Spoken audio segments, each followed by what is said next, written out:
Good morning, my name is John Costa. I'm the editor of Citizen's Eye here in Leicester. We're here, it's Tuesday the 9th of November. It's the second day of our Community Media Week, which is the reason why I can't be there today in London with you talking as part of the panel.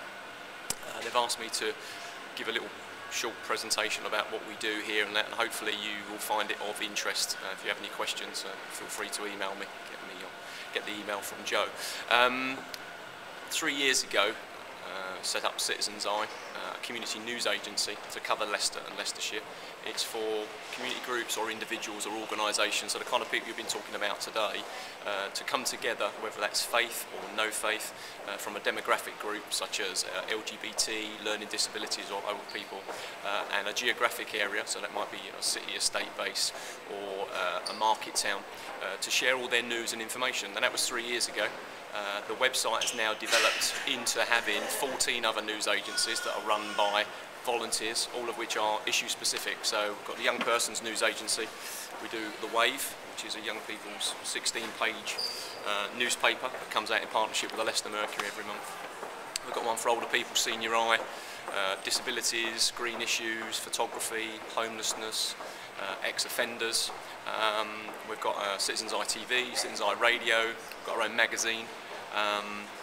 We run this community news cafe here every Tuesday morning, and the idea was we were talking to so many people because we're looking to recruit 2012 community reporters by 2012 to cover the Olympics, and it's an opportunity for people to come together once a week to be able to share all their news and talk to our community reporters. We have reporters from the Mercury come down, BBC Radio Leicester, and it's worked really well. We get between 35 and 55 people. We invented Community Media Week a couple of months ago as a way of taking ourselves out on the road. So what we've been doing is taking this particular 1 hour community news cafe, community conversation model, if you like, on the road to 16 venues this week. We did 5 venues yesterday and recruited 38 new community reporters. Just about to head off to BBC Radio Leicester to do a live link up with the morning show host, and then we've got another series of about 7 or 8 events today, culminating in a repeat of this. Once a month we repeat this in the evening with a theme, and tonight it's our dad's news agency, DNA, are coming together. Okay, John, thanks for that introduction. There's a few questions that people down in London would like you to answer, if that's okay. Can you tell us what advantage does multi-platform news have for charities, social enterprises and community groups? I think the great thing about Citizen's Eye is it's been the ability for any organisation to suddenly go from worrying about how to get into the mainstream media to actually being able to manage that relationship to get the coverage thereafter, because we give them the training for our community media training school to write press releases, how to make short videos like this, load it on YouTube, trying to get them to have a blog, and really using something like Citizen's Eye. What it does is we set out to create a professional community media news agency, and we've done that to the point where the mainstream media actually looks at the news on our site. So I think what we're doing is we're getting a bigger collection point together for them to be able to find out what is newsworthy. So I think from that point of view, I think it's worked. All the different things like blogging, Facebook, Twitter and stuff like that, by all coming together in a coordinated way, it's actually making it easier for social enterprises and charities and community groups to actually take control of their own news coverage. Great, and what are the pros and cons of community reporting as opposed to straight journalism as an opportunity for the sector?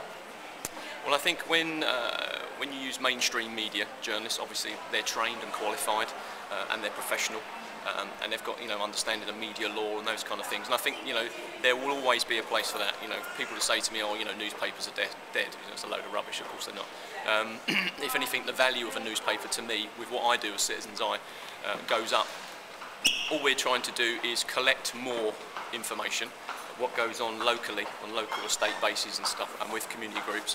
And what it does is it means that with a little bit of training, the idea with our 2012, for example, that we're recruiting, 200 of them will be selected, almost like, if they keep sending news articles in like a loyalty card here at the coffee shop, you'll then be able to go on training run by DMU's Centre for Journalism that myself and the Mercury are putting together. So the idea is you raise up, and if we do our job right and collect enough news, what it means is that the Mercury should be able to recruit more professional journalists with qualifications, simply because there's more news is coming in to help them. Wouldn't it be fantastic if their newsroom expanded with journalists, because we created so much news. Thanks, John. And what place do community reporters have going forward, do you think, especially with the big society being talked about as a model? Well, I think that there's more opportunity for charities and community groups to take responsibility for the news. So therefore, by coming on training and becoming a community reporter, you get access to that kind of information. We've got all the equipment. We've got something over here called a Watt box, which is basically a Stanley toolbox that comes apart in 3 parts. We've got 20 of those now, and it goes out and it works in community groups, and libraries and schools have got them as well. And they create the news and they send it up to Wave. So what we'll love to be able to do is we recycle police bikes at the moment and give them away to our community reporters and young people leaving care and refugees and ex-offenders and stuff like that. Help people get mobile. Well, the idea is to have these Watt boxes, but all the equipment, like this flip cam you're using and digital voice recorder and digital cameras, but again the police will provide those to us, not by paying for them, but sort of opening up their evidence rooms, if you like, rather than selling it on eBay, giving it to us and helping us create the news. Great. And what is the future of local news? What is the role of charities and communities within it?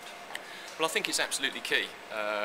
I often use this analogy, and it always makes people laugh, so hopefully people will laugh in the audience now. But when I say to people I'm recruiting 2012 reporters, I think they get the impression that I'm standing outside the High Cross here and dancing in front of people and go like, sponsor a dolphin or become a community reporter. It's not about that. There are over 2,000 charities and community organisations that already exist in Leicester and Leicestershire. Even if you made their information officer or their press officer or their marketing officer a community reporter, but in a way, rather than just sending by fax or email into, say, the Mercury newsroom or BBC Radio Leicester newsroom, what they're doing is it's a much more proactive way as well. So that what they're doing is they're creating the news and sending the news in. It can definitely go onto Citizen's Eye. And the great thing is, 3 months ago, I've been running Citizen's Eye as a volunteer. I actually gave it to the Mercury. I said to the Mercury, look, you're using a lot of our videos, you're using a lot of our content we're creating, a lot of our photographs as well for big events when we run media centres and stuff. We had 51 media volunteers for Skyride. For it to go forward, we have 2 options really: is to write a massive, lottery bid, or to keep it going in partnership with someone like yourself. So the Mercury have taken it on. It sits there between This Is Leicestershire, their website, and the newspaper, and they actually now retain me to be the editor of Citizen's Eye. And also responsibility more and more for other community reporters that they already had. So it's become sort of an employment opportunity, if you like. So really, rather than citizens journalists working with the mainstream media, we're literally working alongside, and I'd like to think that we're valued by the journalists at the Leicester Mercury who we do a lot of work with. Great. And how important is it that local news platforms are available and accessible? I think it's absolutely vital.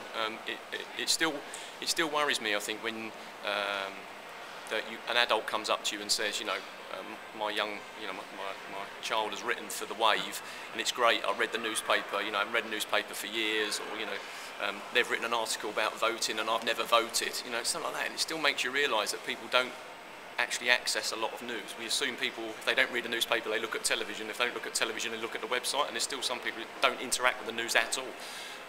So I think that's quite important, and it always shocks me as well when I meet professionals like head teachers and stuff that don't read the local newspaper.